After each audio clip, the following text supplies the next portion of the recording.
Greetings, friends.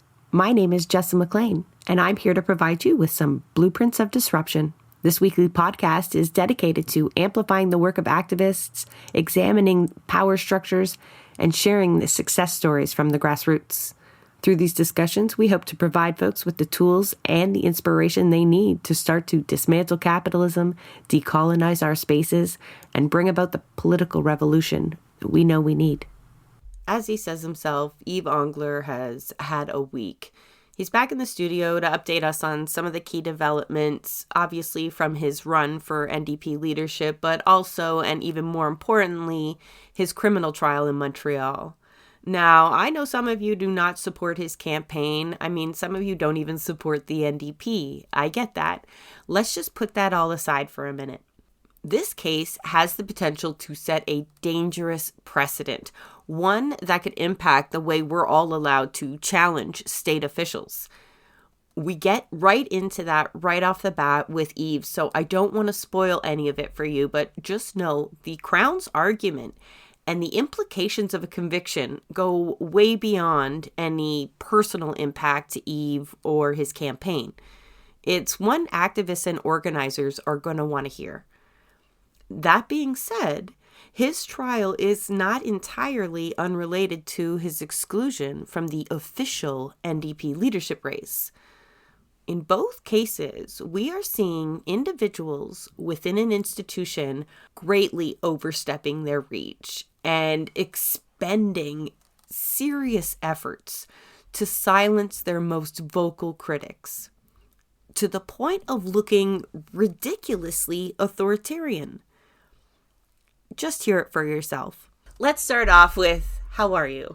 I'm good, but it's been a very fast-moving last little bit. Particularly last week was one of the busier weeks of my life, but things are good. It was busy because not only are you vying for a spot in the leadership race, it's kind of like this weird moment in the race for you, but you also have a criminal trial that you're having to defend yourself in. I don't even know where to start. Let's start with your trial. That is probably most pressing last week because, this leadership race isn't over until March.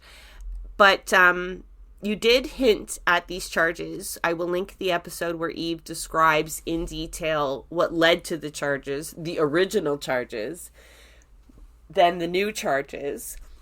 So if I'm getting this right, and you're going to correct me if I'm wrong, the original charges of, that related to Dahlia Kurtz were dropped. You're now having to defend yourself or encouraging people to contact the police for essentially launching a petition. And I think that might shock a lot of people because you're talking to organizers and activists who have launched 1 million petitions encouraging you to inundate our MP, our MPP, our mayor, our councillor, top cops with emails demanding them to do the right thing. Why, in your case, has it turned into criminal charges? Yeah, it was a full-day trial on Friday for nothing other than promoting a Action Network email petition campaign, which was calling for the police to drop charges that were subsequently dropped and was calling on the police to drop a condition of release, which was probably illegal.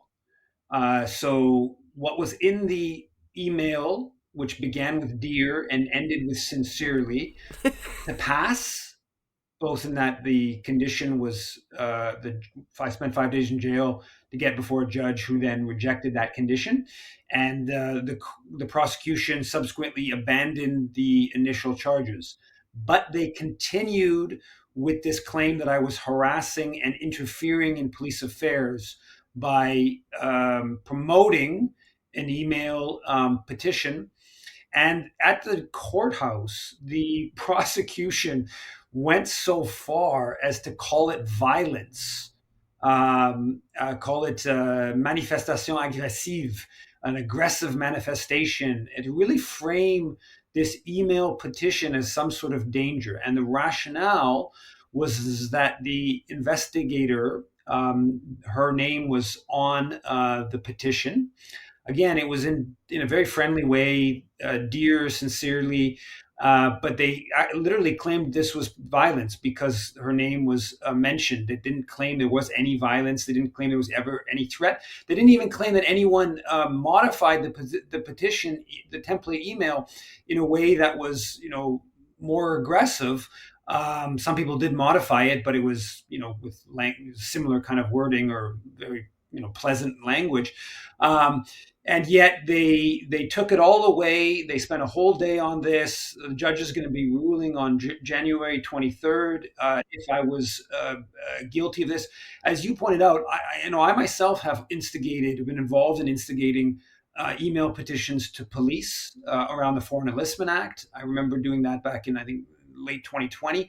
I have myself called the Toronto police stations at least twice I can remember. One I remember because I actually remember having the conversation with the police officer. There was jail support. People had been detained at a demo, and there was a call out to call the police department. It's a common tactic. We've all called, well, you better all have called a precinct for jail support. So I remember one time because I actually got through to some. I think the other times I didn't get through to anyone, was just leaving a message. But I got through to a police officer, and he was quite angry, which I took as a bunch of people had called and he'd heard the same message a couple of times. So now, what I guess would be different in this email petition, was that it was an investigator. It wasn't the police commissioner. But in this trial, I mean, the police investigator who testified, who claimed that her whole day of hers was disrupted because of these emails, even though simultaneously they pointed out that by 9:15 a.m. the IT department had created a filter for the emails. She also admits that she had the discretion to impose this condition, which said I couldn't talk about the case, and ultimately the big part of the dispute was centered around this condition about not being able to mention this case that they brought against me, saying that I harassed Dahlia Kurtz. So she had the power to just decide this condition, and she admitted that at court. So on one hand, she's sort of saying, well, I'm just a low-level, police investigator. How dare I get targeted? It wasn't my department. It wasn't the police as a whole. But then simultaneously, she says that she had the power to impose this condition, and she understood that this condition was what was blocking me from just being released. So there's some of these kind of things that get into it. But I think the big picture level is that this officer who was working with the hate crimes unit, Montreal Police Department, brought charges that should never have been brought condition that was contrary to jurisprudence, and then when what challenged on this, called out on this, felt that I don't know if she was embarrassed, if she was offended by being challenged, and the police department decided to double down on the whole affair. And then they brought in a bunch of charges against me for allegedly intimidating, harassing, interfering in police affairs. One would hope that the judge will just throw this out, but the prosecution put a fair bit of resources into this. They brought a bunch of witnesses. They brought, had all kinds of like jurisprudence going back to like 1934. And the other part I think that's important is that the prosecution, I understood that this was an effort for the police to try to get some sort of precedent that gave them the ability to define email campaigns as harassment or as interference. And that they wanted that. Why wouldn't they? Why wouldn't the police department want, a conviction or the ability to define this type of thing in that way? But what really came out clear in the prosecution's, final statements was exactly that they saw this was like there was some freedom of expression had been a line had been crossed, and we have to get order back into affairs. And it really kind of hyped up this notion, again, email petition. That's all it really was.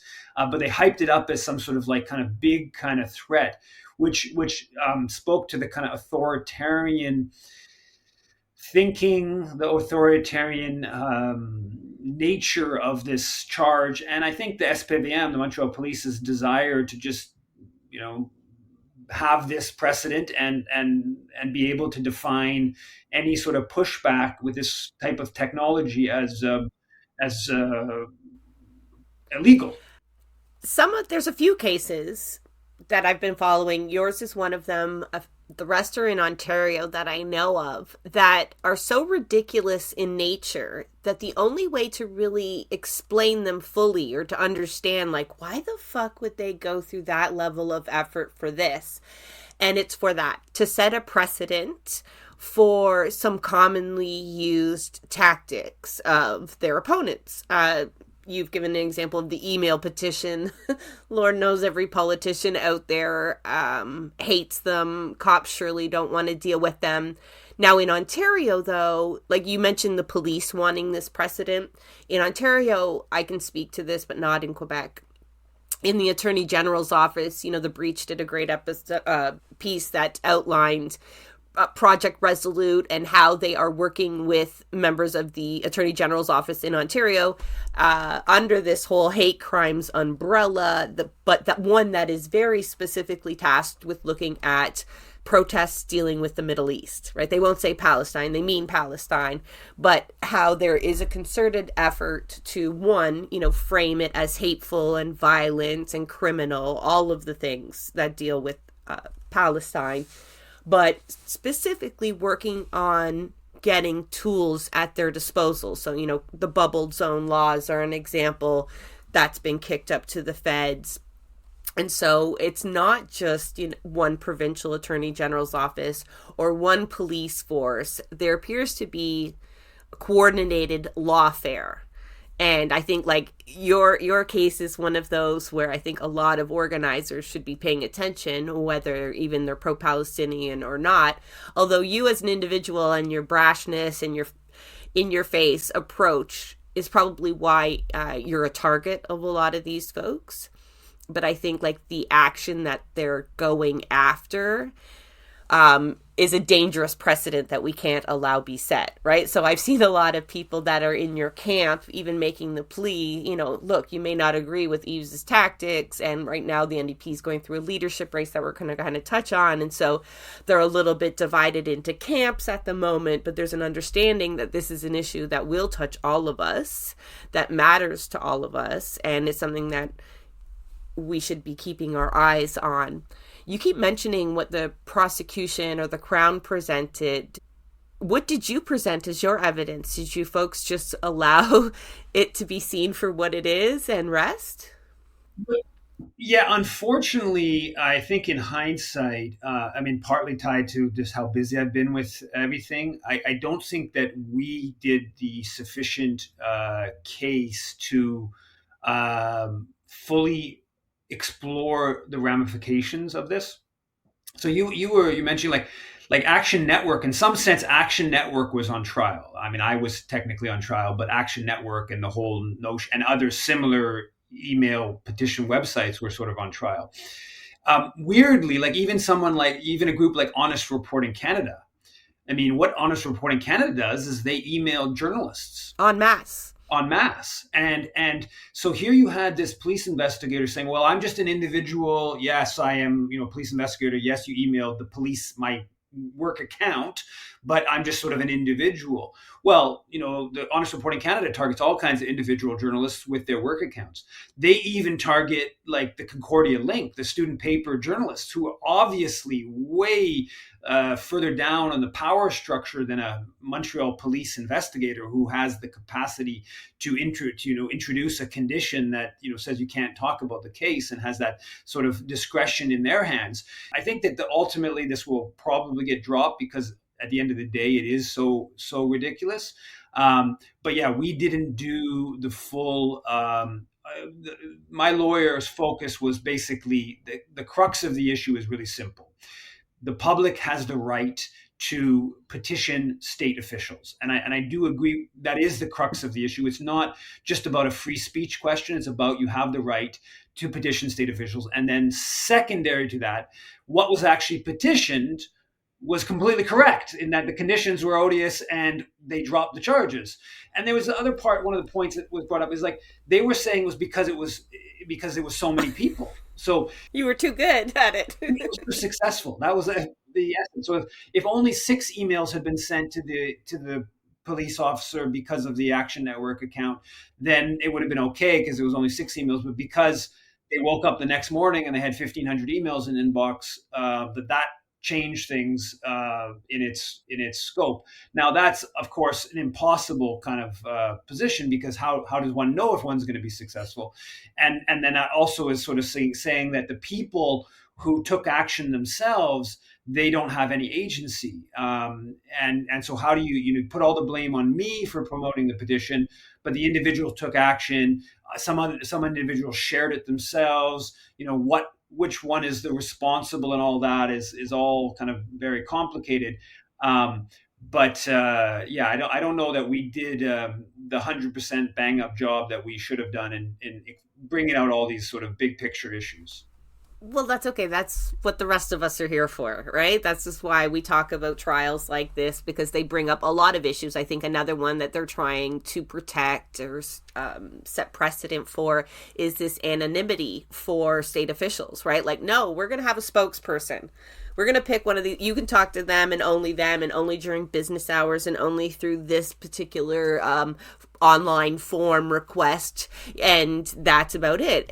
You don't know anybody else. It gives the kind of ICE agents wearing masks kind of vibe, like these police officers can overreach their jurisdiction and act like thugs in various ways, and that we won't ever know their names, or they won't individually be held accountable in any way, shape, or form. And that shit's not going to fly either, right? We get that when we're trying to film police badge numbers and whatnot. You'll see activists whose homes were raided in the London area in southern Ontario, and the police bragging about stealing their electronic equipment. But one of the things that they seem to be upfront about and are broadcasting as though to demonize these activists is that they had written notes about how police operated, how police units operated within protests, as though we're not allowed to know or prepare for those kinds of acts of state suppression. So, yeah, there's just, your case is just one of many, I think, where we're seeing the state take action and start to just really eat away at the ways that we try to hold them accountable. I actually go on that because I'm trying to make sense of what the SPVM's reaction. So trying to make sense of it. I think there wasn't the initial thing in all this, of course, was a kind of cowering to pressure from Neil Oberman, this lawyer that's ran for the Conservatives, that's this staunch Zionist. And that came out that, they opened the file up about Dalia Kurtz, they closed it, and then Oberman intervenes, and then they reopen it, and then they bring charges. So that's the initial is coming from a sort of Zionist perspective. But then to try to make sense of the SPVM's like reaction. And I think part of it may have been just, okay, well, they thought they had an opportunity to go at me, right?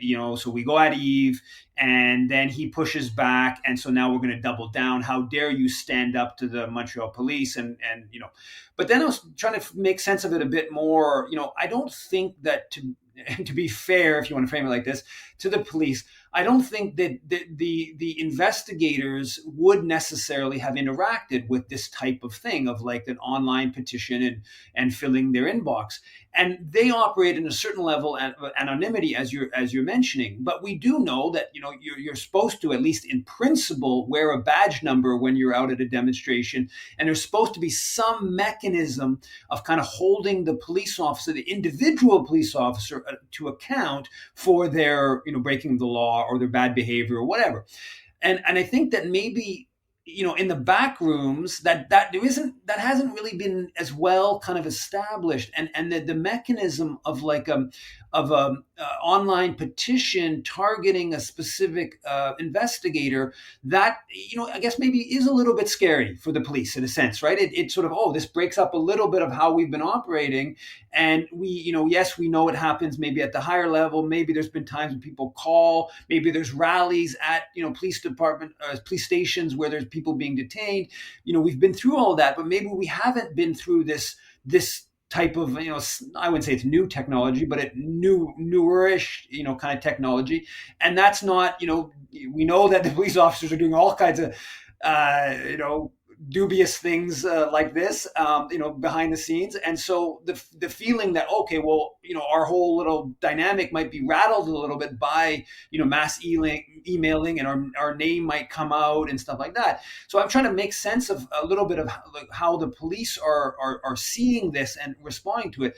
And I think that, what you're saying with regards to the anonymity and some of this stuff, obviously the police prefer not to be challenged in this way. If everybody in doing any dubious thing, would prefer not to get 1,500 or 4,000, whatever the final number of emails into account of, questioning why they had made this dubious decision. So what we would all, the difference, of course, is the police have the the power to impose the legal consequence, and in this case seem to be determining what the law is as well, that this is interference or this is harassment.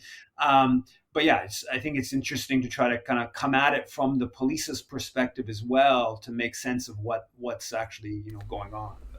They're like, make it make sense, right? Make it make sense. So I hope you're right. I hope it's dropped. We've seen most of the charges leveled against pro-Palestinian activists are ridiculous, and very few of them end in conviction. That is not to say we haven't seen some ridiculous convictions so far. We'll talk about that on another episode, though. I do want to get an update on your vetting. So for the longest time, I felt like reaching out, going, just put in the papers already. I'm tired of fielding these idiots in the comment section. I know it's not my duty. I'm not actually with Yves' campaign, but I take such issue with people that are trying to use NDP procedure or norms as some sort of litmus test, and just completely parroting HQ's kind of talking points and the usual suspects. So, but you have put in your vetting papers now.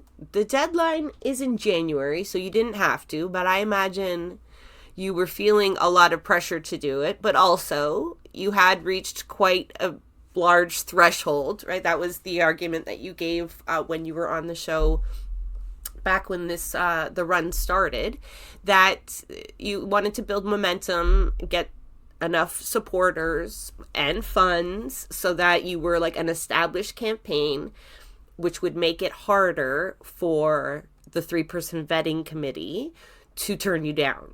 And now, arguably, although you did have lots of detractors, some who didn't believe, like Rachel Gilmore, I engage at some level, but it's just really naive. She seems skeptical that you would be turned down in vetting. But I can talk about at length, I'm not going to, on how vetting's used to suppress people. It has been used, will be used. I told you when you came on, I said they will not let you run. They will definitely reject you in vetting for this, that, and the other reason. But you did put the papers in. That was a while ago. Can you remind people how long your papers have been in? It's December 2nd as we speak right now. Yeah, we put it in November 7th or November 10th, and to be clear, there was all kinds of factors that went into this, and the factors, the importance of the factors shifted a little bit at different moments based upon different dynamics and whatever. We put in November 10th. Partly among factors you mentioned and some that you didn't mention. For instance, if we do get denied, our capacity to maintain a campaign, like a protest campaign, that was a factor also. We talked about too much, but is a factor in all this. We put it November 10th with the hope to try to get into November 27th debate. That obviously failed. They didn't let us in the debate. And what we've received from the party in terms of not even letting me go to the November 26th social meet and greet, 5 à 7, the fact that they denied my participation in that gave us a pretty, a further indication of where they're at in terms of blocking us. And of course, we had many other things being blocked at the Ontario NDP convention on September 20th with explicit communication from the president of the Ontario NDP, who said that they had been in discussion with the federal party. Only candidates had been vetted, and that was for an observer pass. No, it was that for a visitor pass. And then we asked to pay for an observer pass, and they said it was too late. And then I asked about getting a media pass, and they said, because I have had at least a half dozen conferences, I've been gone to the desk and asked for media credentials, and sometimes that's how I get into press or to conferences to ask questions or disruptive kind of things. And they refused even the media, but it took them an hour to decide on that one. But they refused the media pass also. So that was a pretty big message to us that they didn't want us part of all this. And there's been a number of other messages from before the formal race began, where our financial agent tried to get in touch and they just refused to respond, and then taking long for the nomination. There's a whole series of things. So they've probably rolled out all the tactics that they've been practicing all these years, all on your campaign. Delays, gatekeeping, procedural excuses. Yeah, so we get the sign of where things are going. We will see ultimately where they all go, but we get the sign of where things are going. I think that we've had some positive impact on the debate in the NDP race. I think we have pushed it to the left. I have no doubt in my mind, in fact, on that. I also think that we've had success on drawing attention to the dubious nature of vetting and how these parties, specifically the NDP, but unfortunately all the parties, operate in very undemocratic kind of backroom controlled ways. And but we want to be part of this race. I desperately wanted to be part of that debate. I bet you did. Because watching it, it's exactly like, if people are wondering why I see people challenging you, because they hold you to every little snippet they've ever heard you say, right? So if you alluded to the fact that it's your pro-Palestinian activism that will get you denied in vetting, it's like, that's a bit of a simplistic explanation, right? So they're pointing to, oh no, Avi, he supports Palestine, yada, yada, yada. But the big message was in that debate. I think that I feel like your campaign should have just been able to look at everybody and say, we told you so. We told you so. We knew if Yves is not there, they will not talk about imperialism. They will not talk about the military spending. They will not challenge some of the basic, most damaging tenets of neoliberalism out in public. And they sure as fuck aren't going to debate it. I mean, they couldn't even debate Carney in a way, right? Let alone each other. And when I saw the clips from that and watched some of that French language debate, which, again, you would have made them all look very, very, very silly in terms of their grasp of the French language. But for me, it was just very validating, although I imagine frustrating. I know you say you feel like you've pushed the campaign left, but that was a big absence. Did you not feel that watching that debate, like going, is someone not going to bring this up in any way? $89 billion in military spending? I was, to be honest with you, I did this bingo card before the debate, and we read off 20 words that they wouldn't be used. Wouldn't be used. Yes, okay.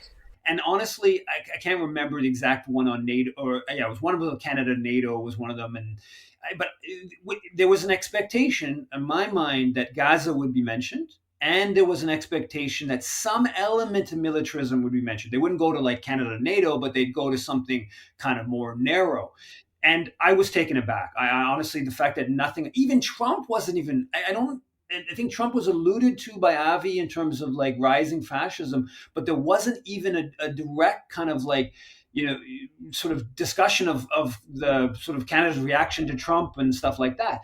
And there was nothing about Gaza. That's also, Heather, as Tom was pointing out, at one point, Heather McPherson talks about baking cookies for all kinds of different actions. She likes protest cookies, I don't remember the specific, but she lists out like 6 different issues or 4 different issues, and like Palestine or Gaza is not on that list. So there was all these opportunities with just, one word kind of opportunities to drop, just mention genocide, Canada's complicity in genocide, and just tokens, right? At least give me a token. Yeah, all of it is dropped. And I have to say, obviously, there's no chance if I was part of that debate that there would have been no discussion of militarism in Gaza. I would have brought in, Canada's position on Venezuela and, some other things or the NDP's position on bombing Libya or things like that even, right? But no, like the really narrow, that took me aback. And that comes from already understanding that the party has more or less avoided discussing the Carney's radical militarism, because part of it is not just, you can even discuss that in a social democratic way. You can discuss that in a non-anti-imperialist or non-internationalist way. You can just sort of say, well, let's take the money from the war, from putting into warfare, and let's put it into housing.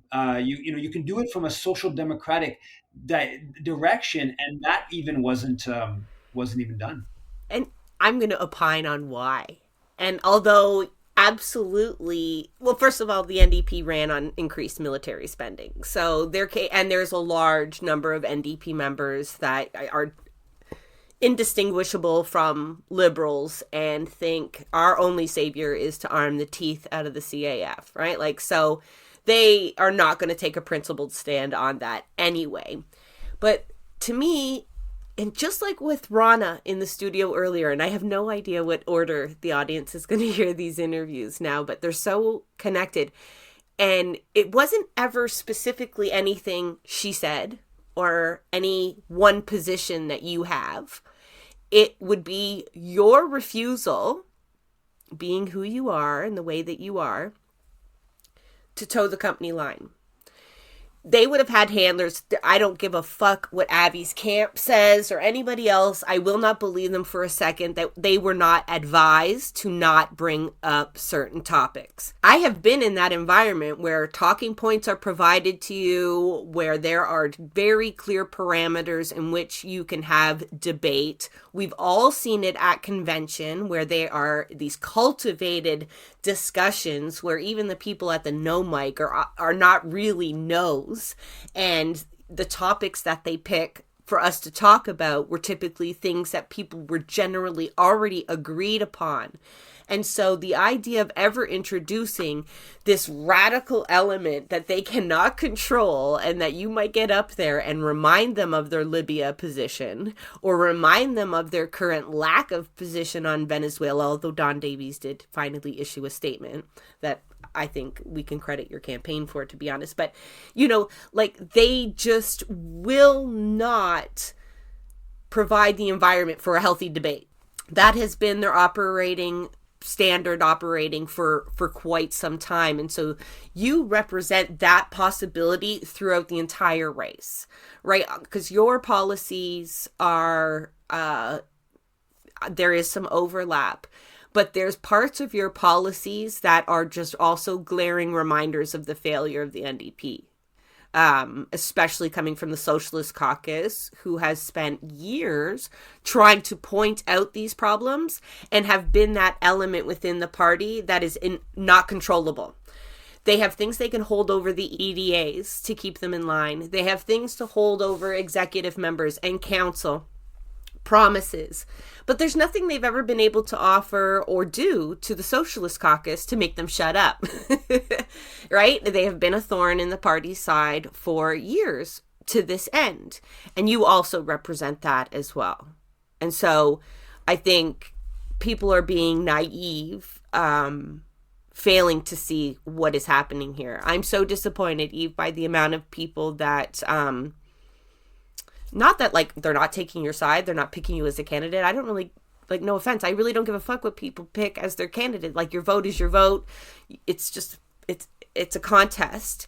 It's the way that bad faith arguments are coming after your campaign, specifically when it has to do with the gatekeeping that exists at headquarters.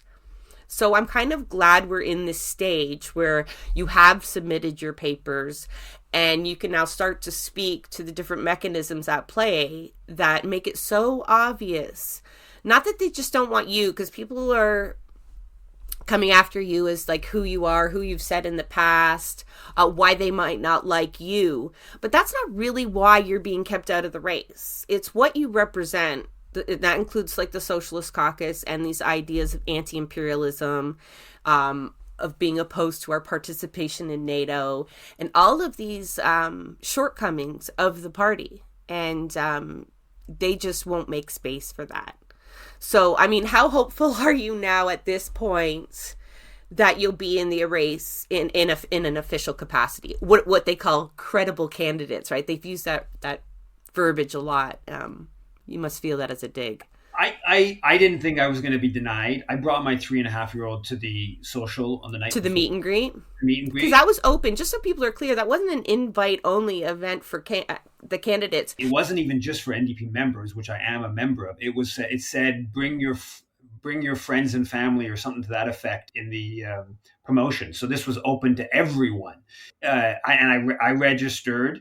Yeah, and there was somebody standing up. It was, zero and right around zero and raining, and there was a guy standing out front of this building, the big building where it was in some room in the building. I never got inside the building, so I don't know exactly where, but that was standing outside.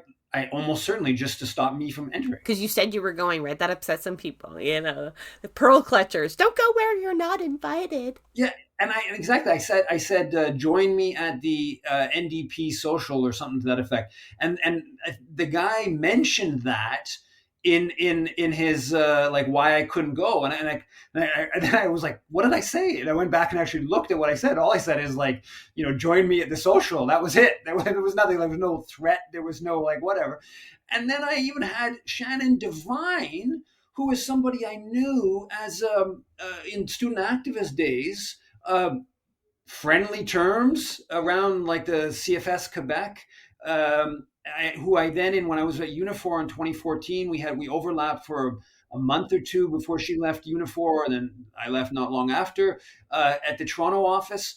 And then she posts that justifying this, blocking me from it on the grounds that like as employers you had to be careful for the staff, the NDP staff, because I'm known for like pushing and shoving and harassment. And so it's like whoa whoa whoa whoa whoa whoa whoa, like you're saying that at this meet and greet I was going, they didn't know, to be fair to them, they didn't know I was going to bring my 3.5-year-old. I did have my 3.5-year-old. They could have reassessed it in the moment, but they didn't know that. But you're saying that you're making a claim that you blocked me from the social on the grounds that I was like going to go in there and like beat up NDP staff, and then it would be like NDP's like the employer was being a bad employer by not protecting the staff.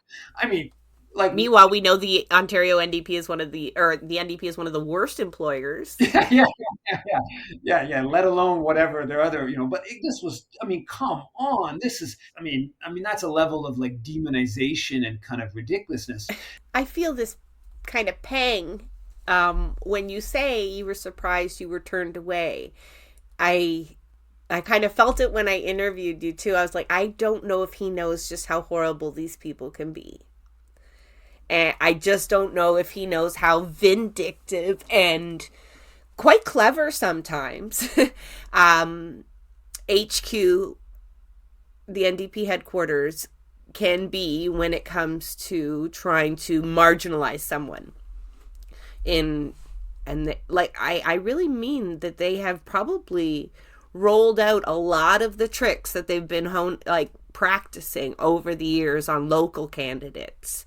And this is a bigger stage for them. And so, although I am surprised such a mundane type event that they would create a stir over, like, as opposed to like, what could you have possibly done inside? But they just don't want you upstaging anyone either. So, like, I don't condone it. I'm just trying to understand it from a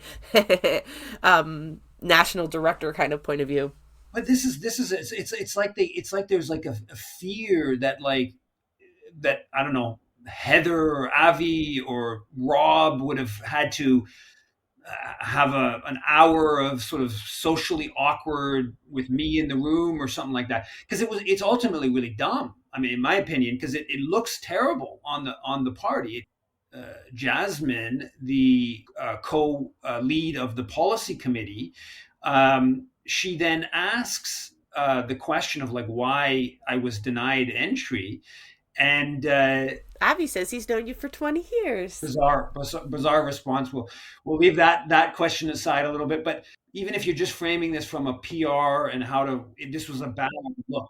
It was a bad look, and it's like they maybe they believe their demonization, and they believe that like I'm some sort of, I don't know, threat or whatever. They started believing that, and they actually believe that you have to stop them from coming into the venue or whatever. And then I was told it was like not even.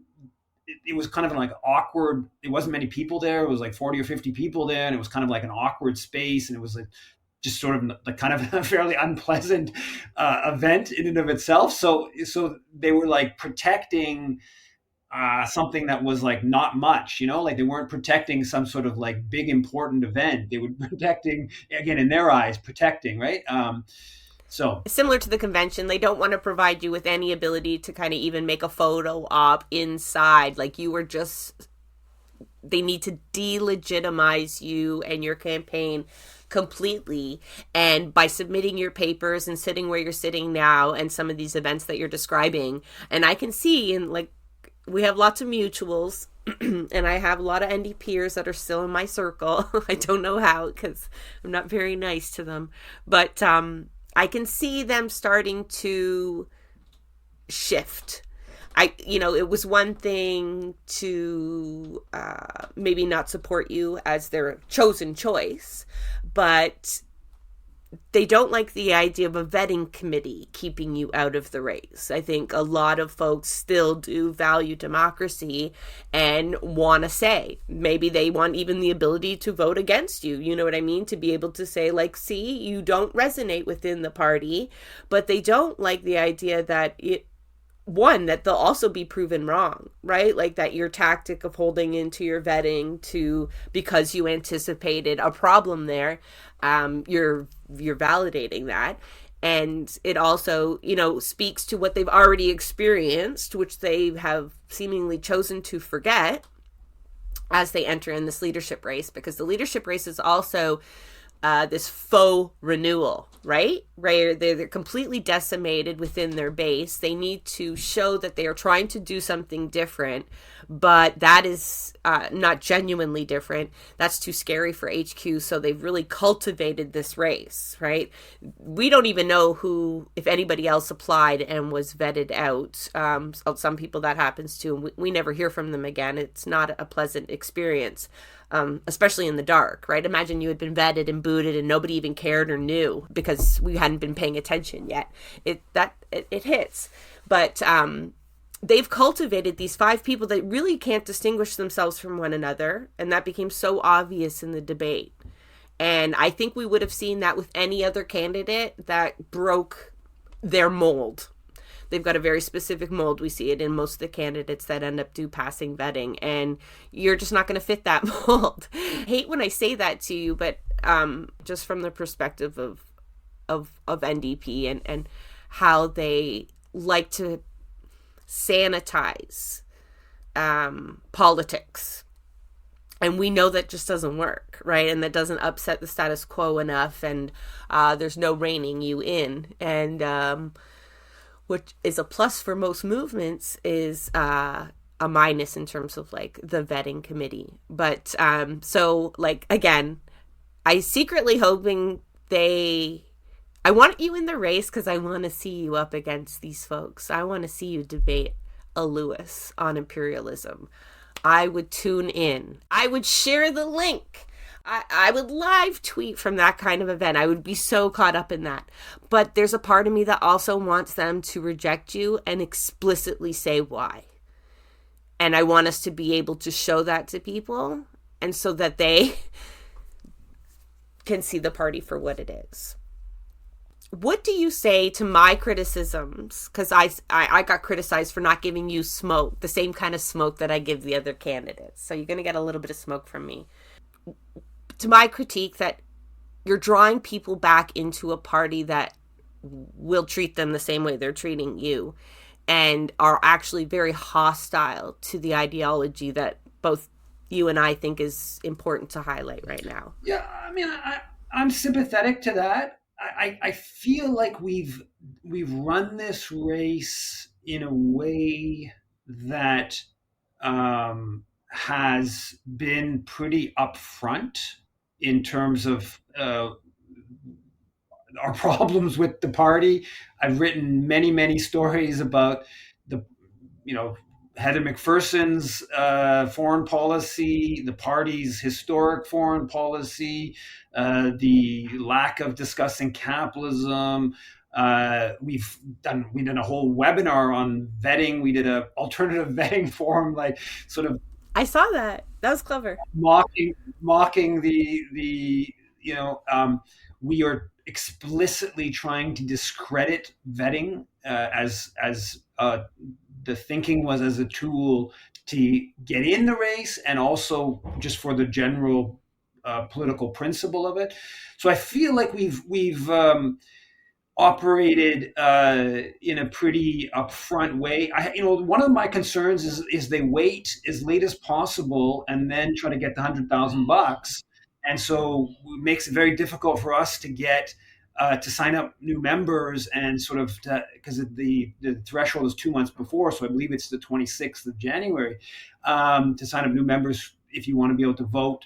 So that they sort of like get part of what they want, which is the cash, but then sort of constrain our ability to run a sort of proper campaign, which we've already been constrained, obviously. But so that has some issues there in terms of credibility questions. But yeah, I feel like we've done a fairly honest, contrary to what the framing out there that we're the big sort of deceptive financial shenanigans, whatever they try. Well, the breach called you grifters. Exactly. But we've been very above board, in my opinion, compared to certainly, all the policy committee, how our platform was created was done in a very open and democratic way. I've talked to some of the people who contributed to it, and they were so it was so unusual for them to experience this that like their ideas ended up in the policy book, right? They're so used to their ideas being watered down or poo-pooed or like that's too radical or yeah, we'll think of that down the road. But like they felt like they were a meaningful part of what shaped that policy book. That mattered to them, Yves. Yeah, and they were, as I've stated this, the platform is not just a alternative that we fundamental change, but it's also the way it was done is part of the ability to build the power to actually arrive at the policies, because there's no scenario of challenging capitalism seriously that doesn't require mass participation, people being empowered, people being, educating themselves, collectively educating themselves, and arriving at forcing the hand of the corporations, the government, da da da da. So that to me, it's both it's a platform that is profound and comprehensive and impressive in its detail, but also in the way it was derived. It's a platform for how to force the changes that we want. So I'm very proud of it and proud of all the people who did the work to craft it, and that's the nature of the campaign. Are there some, we do have a all committees meeting where there's a dozen people come together and are ultimate deciders, and is every element of the campaign completely open and no, it's not, but our goal here is to have chapters locally, and we have that do organizing locally, to be very open and grassroots, and because it's the only way we're going to have any success on the left if we're serious about these types of ideas. So it's I think we've done a pretty good job of this in the campaign across the board, in terms of being upfront, in terms of being honest, in terms of being transparent, in terms of being participatory. and also and not compromising in our relationship to the vetting and to the party establishment, and try to like somehow get through vetting as part of like a make nice with the party establishment. I don't think that was ever a realistic scenario, so I don't think it ever makes sense even from a strategic standpoint. But theoretically, we could have tried some sort of mechanism of toning down our criticisms as part of some effort in that way. No. You could have, but then it would have been nothing notable. It wouldn't have even been worth talking about, and you would have ended up with the same result. Like I said, everyone knows who you are because you're out there. You you videotape a lot of your interactions, and I don't think that's like the sum of all you are, but an uncontrollable element, right? I think, and the Socialist Caucus. And not that it's any detriment that you worked with them. It's just, even if they decided to tone down their messaging, their goal has always been clear, and it's not one that jives with the people running the NDP at the moment, right? So it's almost an antithesis to what they think is the key to success. Right? They're totally differing viewpoints because their success isn't actually measured electoral success, but you know all this.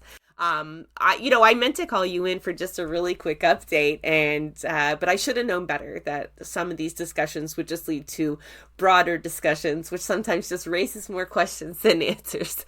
But that is so very typical, I think, of our episodes. So, I do appreciate you coming in to kind of give us an update on where you're at.